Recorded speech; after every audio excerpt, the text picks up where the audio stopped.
Olá, pessoal, sejamos bem-vindos a mais um momento do Episódios Diários, um projeto da Comunhão Espírita de Brasília, por intermédio do qual é feita uma breve reflexão, comentário de um texto dirigido e já pré-escolhido, para tentarmos potencializar a obra de Deus nos nossos corações. Estamos estudando o livro Pão Nosso. Estamos no capítulo 19. Começamos hoje. Falsas alegações.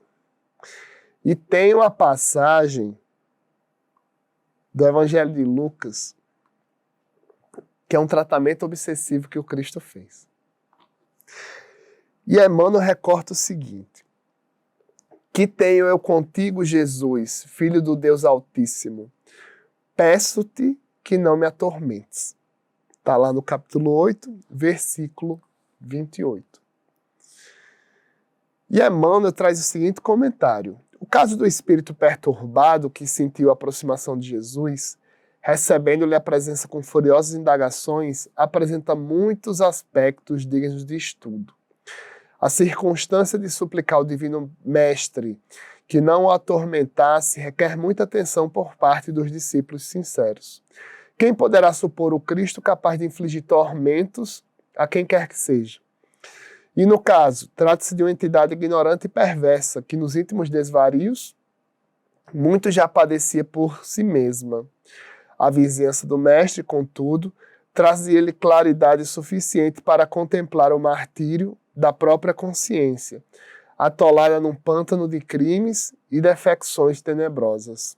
A luz castigava-lhe as trevas interiores e revelava-lhe a nudez dolorosa e digna de comiseração.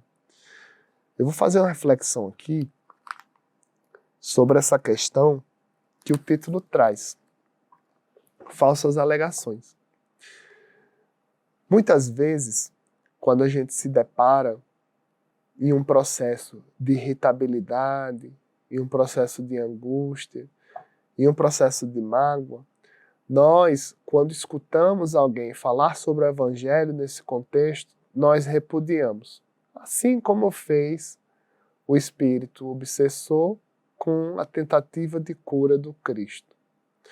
Por que fazemos isso? Porque estamos, nesse momento, em um estado de desequilíbrio psíquico. Quando a gente tem raiva, quando a gente tem o sentimento da cólera, a gente tem a necessidade de se autoalimentar com ele. E não é chegando uma mensagem bíblica, não é chegando uma mensagem espírita que automaticamente vai fazer com que nós nos reequilibremos. É muito prudente termos sensibilidade com isso. Porque se estamos vibrando em um estado 8, não podemos ser repelidos com o estado 18. O processo de reequilíbrio psíquico, ele é paulatino.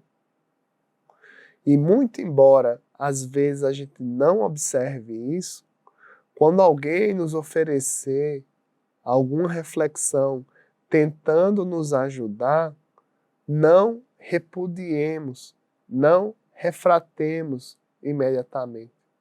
Não pensemos que são falsas alegações. É interessante, no nosso processo de construção, de reforma íntima, no nosso processo de melhoramento do espírito, escutarmos tudo que as pessoas têm a nos falar. Tenhamos prudência com os elogios e tenhamos atenção, muita atenção com as críticas. Os elogios, eles tendem a potencializar a nossa vaidade. Os elogios, eles tendem a nos proclamar um estado de pavão em que a gente se expanda. Por outro lado, as críticas servem como se fossem um espelho da gente. Podem ser críticas realmente construtivas, como dizem por aí, ou não. Independente do que seja,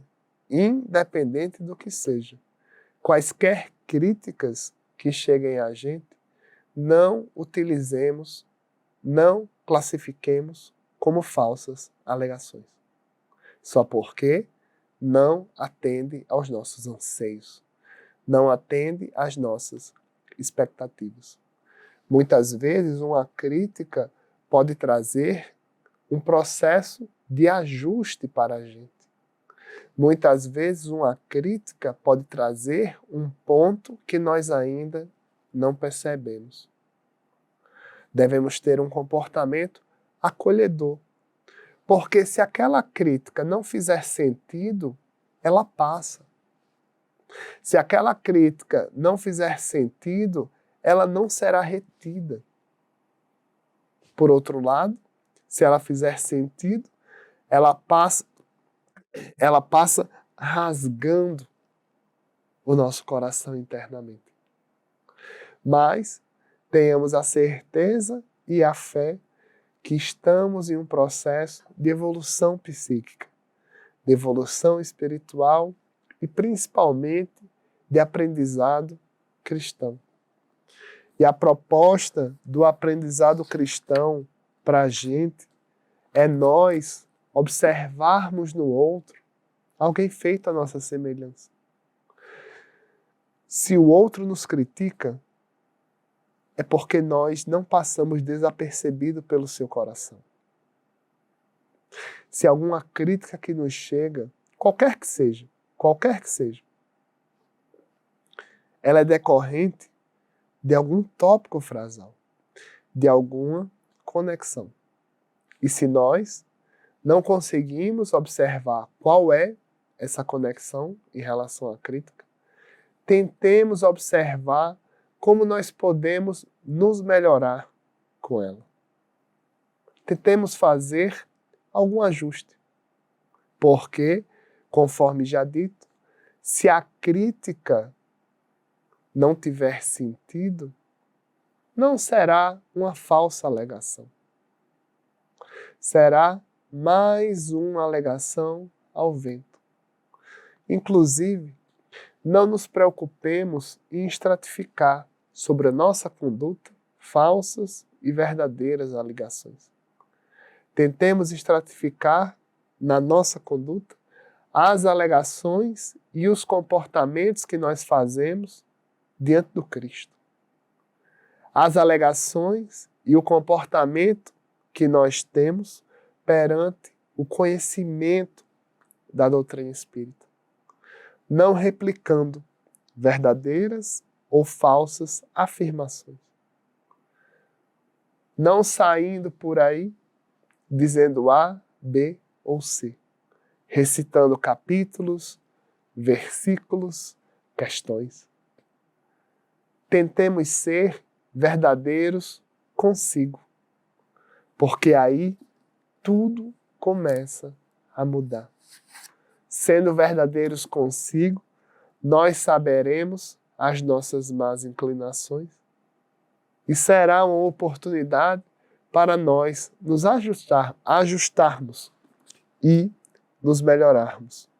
Ainda sobre essa passagem do espírito obsessor com Cristo, Emmanuel finaliza com a seguinte passagem: o quadro é muito significativo para quantos fogem das verdades religiosas da vida, categorizando-lhe o conteúdo à conta de amargo eligir de angústia e sofrimento. Esses espíritos indiferentes e gozadores costumam afirmar que os serviços da fé alagam o campo das lágrimas, enevoando o coração. Tais afirmativas, no entanto, denunciam-nos. Em maior ou menor escala, são companheiros do irmão infeliz que acusa Jesus por ministro de tormentos. O Evangelho é a nossa máxima. O Evangelho é o nosso amor. O Evangelho, conforme propõe o Cristo, é o caminho para a nossa vida. Ele passa longe de ser uma falsa alegação. Tentemos acolher o que nos chega e dissipar o amor cristão. Até a próxima, em que trabalharemos o capítulo 20 intitulado A Marcha. E aí eu te pergunto, como está a tua caminhada, como está a tua marcha nesta atual reencarnação? Até a próxima.